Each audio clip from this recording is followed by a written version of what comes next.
Money changes everything. That's what my dad always said when I was growing up. But I never truly understood what he meant until the day my mother died and left me her life insurance policy. I was 24 when it happened. One minute I was a normal young woman working an entry-level marketing job, living in a cramped apartment with 2 roommates, and the next I was a millionaire. Mom had been smart with her investments, smarter than any of us knew. The policy was worth $2.8 million. Dad took it hard when she passed. For months, he barely left the house, barely spoke to anyone. I'd bring him groceries, make sure he ate, try to get him to join the land of the living again. Then he met Victoria. Victoria swept into our lives like a hurricane in designer heels. She was everything my mother wasn't.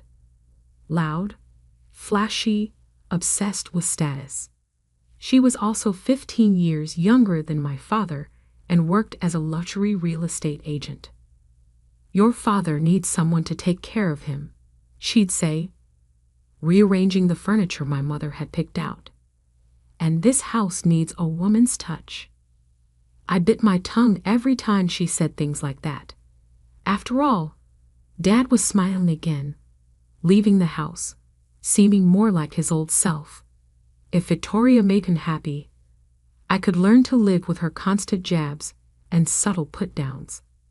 Then came the day Dad announced they were getting married. "Isn't it wonderful, Sophie?" He beamed, holding Victoria's hand across the dinner table. "We're going to start a whole new chapter." Victoria's smile was all teeth. "And of course, we'll need a new house to start our new life.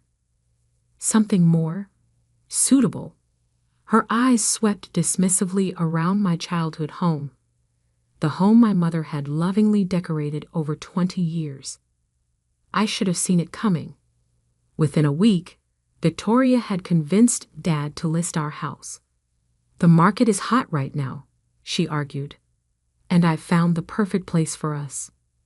The perfect place turned out to be Oakwood Manor, a sprawling colonial revival mansion in the city's most exclusive neighborhood. Victoria had been trying to sell it for months without success. The price tag of $3.2 million was steep even for that area. "But with your father's savings and the money from this house," she explained, gesturing around my childhood home, "we can almost make it work. We'll just need a small mortgage." I watched Dad nodding along, completely under her spell, and felt my stomach turn.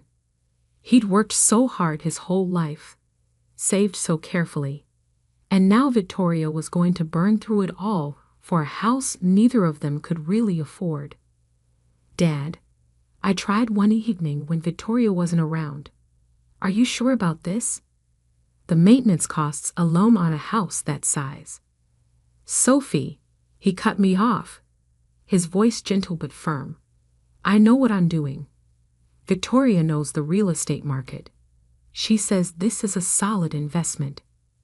I wanted to scream that Victoria only knew how to spend money, not save it. That the commission she'd make on selling both houses was clearly clouding her judgment. Instead, I just nodded and kept my concerns to myself. The wedding planning started immediately. Victoria threw herself into it with the same excessive enthusiasm she brought to everything else. No expense was spared. The most expensive venue, the fanciest caterers, the works. "It's going to be the event of the season," she'd gush during our forced family dinners. "Everyone who's anyone will be there." Then came the day she dropped her bomb. "Sophie, dear," she said, her voice dripping with false sweetness, "about the wedding. I know you're expecting to be part of the bridal party." I wasn't. I'd made no such assumptions. "But I've already promised those spots to my nieces. They're much closer to my age, you understand, and they'll look so much better in the photos." I kept my face carefully neutral. "That's fine, Victoria. I understand." "Oh, good." She clapped her hands together. Because I do have a role for you. You can attend if you serve drinks." The silence that followed was deafening. Even Dad, who usually let Victoria's jabs slide, looked uncomfortable. "Victoria," he started, but she waved him off. "Oh, don't look at me like that. Sophie's always going on about wanting to help, wanting to be involved. Well, this is how she can help. We're short a server, and it would save us some money." I could feel Dad watching me, waiting to see how I'd react. Victoria was smirking, clearly expecting me to refuse, to cause a scene that would paint me as the difficult one yet again. Instead, I smiled. "Of course I'll help.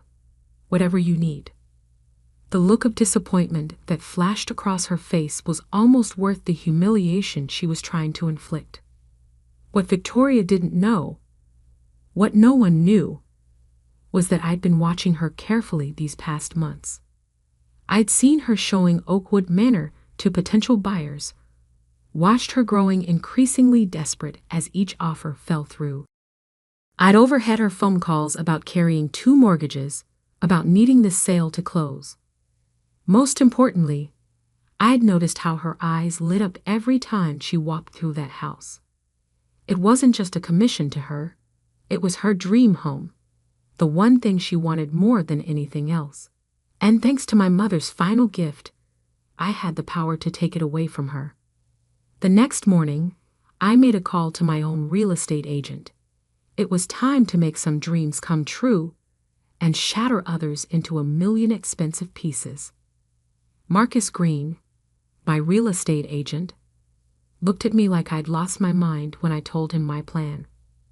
"Let me get this straight," he said, leaning back in his chair.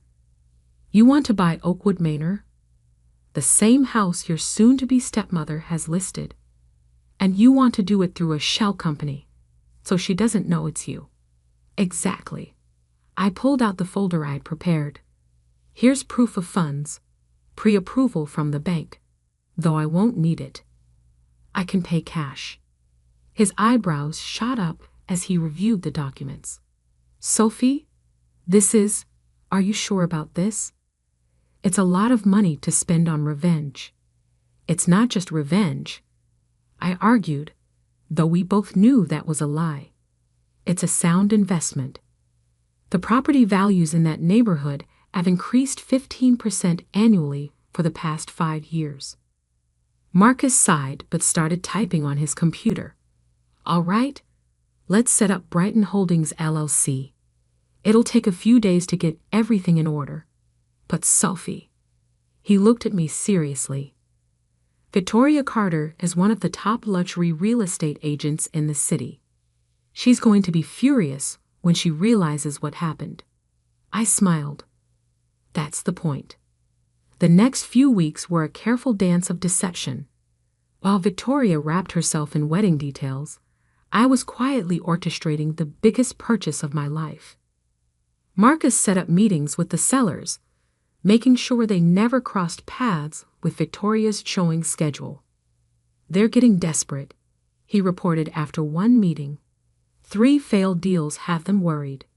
They're willing to take $3 million if we can close quickly. I wrote the check that same day, hands shaking slightly as I signed away more money than I'd ever imagined having. But every time I doubted myself, I remembered Victoria's smirk when she told me to serve drinks at her wedding. Meanwhile, the wedding preparations continued. Victoria dragged Dad to endless tastings, fittings, and planning sessions. I watched his savings account dwindle as she insisted on premium everything. "The flowers alone cost more than my first car," he confided one evening, looking worried for the first time. "And now with the house." "The house?" I kept my voice casual. "Has something happened?" He sighed heavily. "Victoria's having trouble selling it. She was counting on that commission to help with the wedding costs. Now she's talking about taking out a second mortgage on our current house to cover everything." My blood boiled. She was going to drain him dry before they even said, "I do."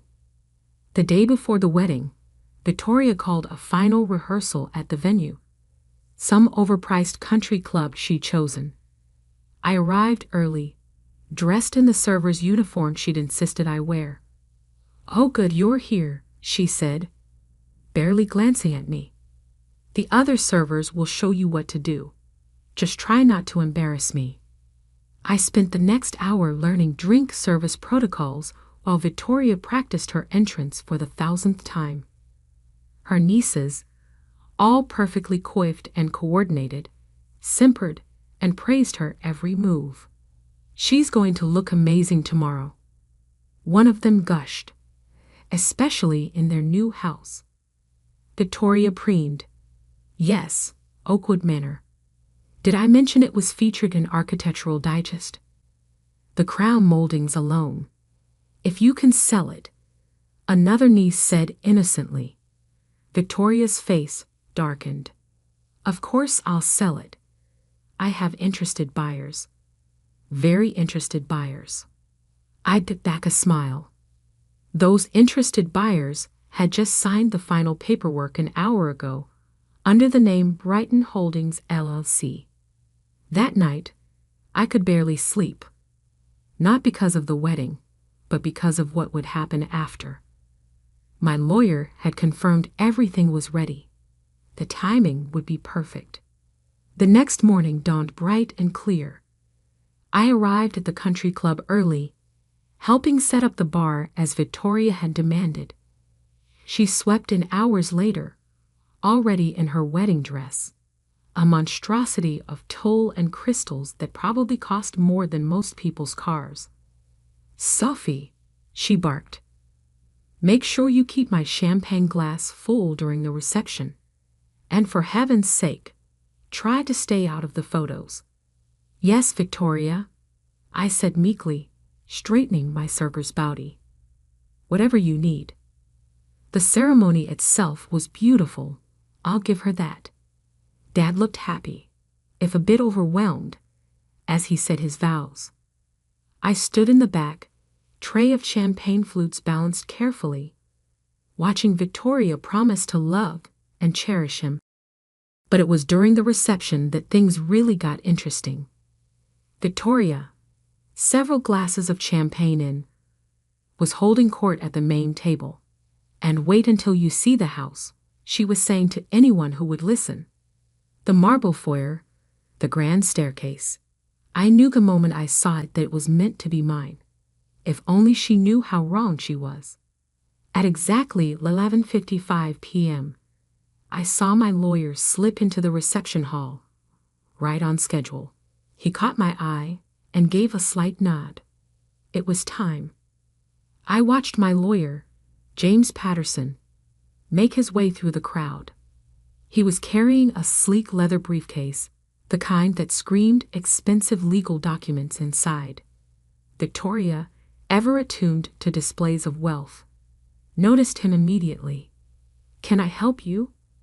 she called out, her professional real estate agent smile sliding into place. "Mrs. Carter Reynolds?" James asked formally, using her brand-new married name. "I have some documents regarding Oakwood Manor that require your immediate attention." Victoria's face lit up. She'd been drinking champagne all night, celebrating not just her wedding, but also her apparent triumph. "Oh, has someone made an offer?" "Actually," James said, pulling out a thick envelope, "the house has already been sold. These are the final executed documents. The new owners wanted you to have them, as a wedding gift." The color drained from Victoria's face. "What?" "That's impossible. I'm the listing agent. All offers have to go through me." "Not when the buyers work directly with the seller's agent," James replied smoothly. "Brighton Holdings LLC closed on the property this morning. All cash offer, no contingencies. The deed has already been recorded." Victoria snatched the envelope, her perfectly manicured hands shaking as she ripped it open. Around her, the wedding guests had gone quiet, sensing the drama unfolding. 3 million, she whispered, scanning the documents. They accepted 3 million, but I had it listed at 3.2. The sellers were motivated, James said diplomatically, and Brighton Holdings was ready to close immediately. Brighton Holdings? Dad spoke up from beside Victoria. Who are they? This was my cue. I set down my tray of champagne glasses and stepped forward, pulling out my own copy of the deed from my server's apron. That would be me, I said clearly. The silence that followed was absolute. Victoria's head snapped up, her eyes meeting mine with a mixture of shock and dawning horror. You, she choked out. But how? Remember my mother's life insurance policy? I kept my voice steady, professional. Turns out she left me more than enough to buy my dream home. Though I have to thank you, Victoria. You were right about those crown moldings. They really are spectacular. Victoria's face went from white to red so fast I worried she might faint. You little. She started to lunge forward, but Dad caught her arm. Victoria, he said sharply. What's going on? She spun to face him. Darling, she's trying to ruin our wedding. She's bought our house out from under us out of spite. Your house? I raised an eyebrow. But Victoria, you didn't own it. You were just the listing agent. And now, I smiled, channeling her own saccharine sweetness. You're not even that. One of her nieces gasped. Another started giggling nervously. Victoria looked like she might explode. You can't do this, she hissed. We had plans. The renovations. Our future. Actually, James interjected, as the new owner, Ms. Wilson has full authority to do whatever she wishes with the property, including, he paused meaningfully, terminating any existing purchase agreements. Dad was looking between us, his wedding day joy replaced by confusion and growing understanding. The money, he said slowly. Victoria, you said we had enough for the down payment. We did, she insisted, once I got my commission from the sale, and if we took out a second mortgage, and maybe borrowed against your retirement. I watched my father's face as the full picture of Victoria's financial plan became clear. She'd been counting on bleeding him dry to fund her dream lifestyle. Here's what's going to happen, I said, my voice cutting through Victoria's increasingly desperate explanations. I'm moving into Oakwood Manor next week. You two can stay in our family home. The one Mom and Dad built together. The one you were so eager to sell. I turned to my father. Dad, I've set up a trust to maintain the house. It's yours for life. No matter what. Victoria can't touch it. You can't do this to me, Victoria whispered, but the fight was draining from her voice. Not today. Not at my wedding. Actually, I smiled, straightening my server's body one last time. I think serving you these papers is the perfect end to my serving duties. Would you like another glass of champagne with them? The reception fell apart pretty quickly after that. Victoria's nieces huddled in a corner, furiously texting everyone they knew. The other guests made polite excuses and left early. Dad sat at a table with his head in his hands, the weight of his new wife's deception finally sinking in. Victoria herself disappeared into the bridal suite and refused to come out. A week later, I stood in the marble foyer of Oakwood Manor, my manor now, and watched the movers bring in my furniture. The crown moldings really were spectacular, but what I loved most was the garden. Mom would have loved it too. Dad came to see me that afternoon. He looked tired, but resolute. "Victoria's staying at her sister's," he said, accepting the coffee I offered. "She's not taking things well." "And you?" I asked carefully. "How are you taking things?" He was quiet for a long moment, looking around at the house that should have been his, if his new wife hadn't been so focused on appearances that she was willing to bankrupt him to maintain them. "I filed for an annulment this morning," he said finally. Turns out starting a marriage with massive financial deception is grounds for that.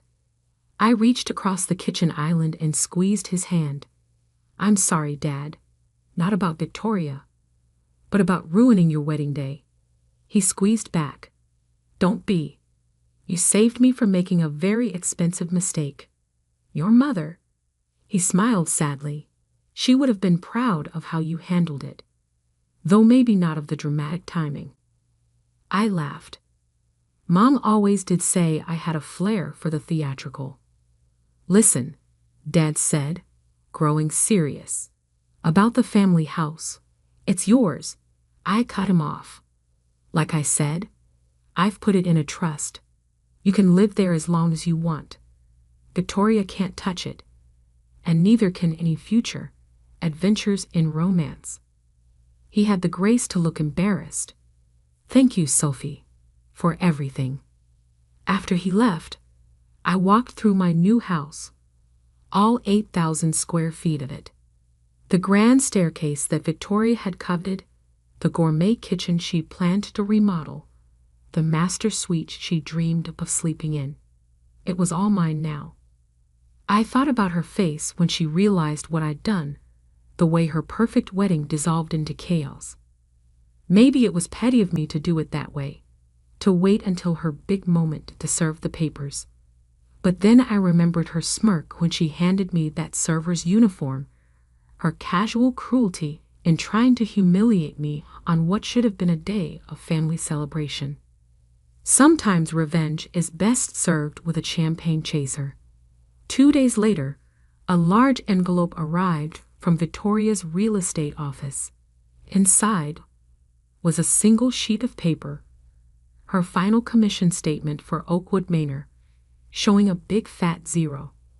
I had it framed and hung it in my new home office, right below the crown moldings she'd loved so much. As for the server's uniform, I had it bronzed and turned into a sculpture for my garden, a little reminder that sometimes the best revenge isn't just about winning, it's about serving it with style. Money changes everything. That's what my dad always said when I was growing up, but I never truly understood what he meant until the day my mother died and left me her life insurance policy. I was 24 when it happened. One minute I was a normal young woman working an entry-level marketing job, living in a cramped apartment with 2 roommates, and the next I was a millionaire. Mom had been smart with her investments, smarter than any of us knew. The policy was worth $2.8 million. Dad took it hard when she passed. For months, he barely left the house, barely spoke to anyone. I'd bring him groceries, make sure he ate, try to get him to join the land of the living again. Then he met Victoria. Victoria swept into our lives like a hurricane in designer heels. She was everything my mother wasn't. Loud, flashy, obsessed with status. She was also 15 years younger than my father and worked as a luxury real estate agent. "Your father needs someone to take care of him," she'd say, rearranging the furniture my mother had picked out. "And this house needs a woman's touch." I bit my tongue every time she said things like that. After all, Dad was smiling again, leaving the house, seeming more like his old self. If Victoria made him happy, I could learn to live with her constant jabs and subtle put-downs. Then came the day Dad announced they were getting married. "Isn't it wonderful, Sophie?" He beamed, holding Victoria's hand across the dinner table. "We're going to start a whole new chapter." Victoria's smile, was all teeth. And of course, we'll need a new house to start our new life. Something more suitable.